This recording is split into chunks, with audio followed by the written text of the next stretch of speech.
Telugu cinema has mostly been known for its mythological roots, which often takes shape into larger-than-life narratives on screen. But there lies a significant history of Telugu cinema, portraying rebellion, worker and peasant uprising, politics of the left, including the Naxalite movement. So when S.S. Rajamouli brings in a fictional plotline for Alluri Sita Ramaraju, the hero of Rampa movement of Andhra Pradesh, it's no surprise. Any ambitious filmmaker would want to bring both these elements together. Elements that the Telugu society can easily connect. Interestingly, Ram Charan, who plays Alluri Sita Ramaraju in the blockbuster RRR, joins hand with his father Chiranjeevi for his next Acharya, a film in the background of the Naxalite movement. Chiranjeevi, who made his debut in 1978 with Pranam Kharidu in a role of a man who works for an exploitative feudal landlord and ends up stabbing him in the end. As we said, Telugu cinema have used mainstream trope and blockbuster engineering more often to be the voice of the have-nots. And joining this league is Venu Udugula's Virata Parvam, starring Sai Pallavi and Rana Daggubati. Another film which uses screen legacies of revolution and mythology weaved in the most interesting ways. We could not watch the film a couple of weeks earlier during its theatrical release, but now it's streaming on Netflix, and here we are, sharing our thoughts on Virata Parvam.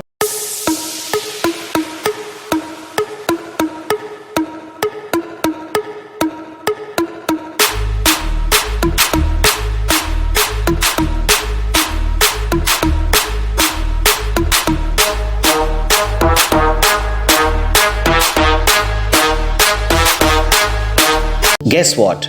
While Virata Parvam is a worthy follower of the mentioned legacies of Telugu cinema, the film still stands out as a major exception for the industry. Well, it's a story of a girl, the arc of a heroine and not the hero. It is the story of Vennela, inspired from the incident of Sarala that took place in 1992 Warangal. The film has more than a few supporting characters, most of them women again, be it Nandita Das's teacher, Priyamani's rebel leader, or the mother in Zarina Wahab. Well, that is so refreshing to see. In fact, the film starts in a way we have often watched. Hero vehicles take a lead, the birth and the premise of the birth that perhaps writes the destiny of the character. And here you have a similar sequence, only to deliver us our heroine. And if it's an exceptional story of a heroine you are set to watch, who else but Sai Pallavi can carry through your expectations? She's so good yet again, and mind you, she's bereft of her regular signatures that make you fall in love with the character she plays. The dance, the aspirations, the quirks. Here too, she pursues a dream, but something very different from what she has played all these years. With a screen presence of almost the entire film, Sai Pallavi's Vennela is a treat to watch, a character to remember.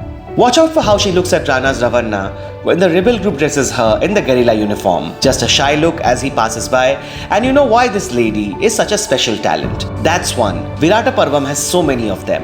It is also in its mix of mythology that the film stands out as a coming-of-age narration. Naming Ravanna to be the name of the protagonist and thus bringing in the politics of subversion of our celebrated epics isn't something new. We had that in Mari Selvaraj's Karnan and so many others. But Virata Parvam makes the mix more interesting. We watch how Vennela craves for her idol of Krishna for her childhood, risks her life more than once for the doll, and later she encounters Ravanna and his philosophies. We watch her paint a moustache on the same Krishna idol. The Ram becomes the Ravana, or rather, the Ravanas that we have created today get interpreted as worthy versions of Ram. Venu Udugula's film questions our perspectives so subtly, as it says, one man's terrorist is another man's revolutionary. And then think of a communist leader to be dreamt and worshipped as a god. What a paradox that establishes the distinct fabric of our unique society, or should we say, the way it used to. Virata Parvam also touches upon the idea of emotions and its conflicts with revolution. It's a popular belief that emotions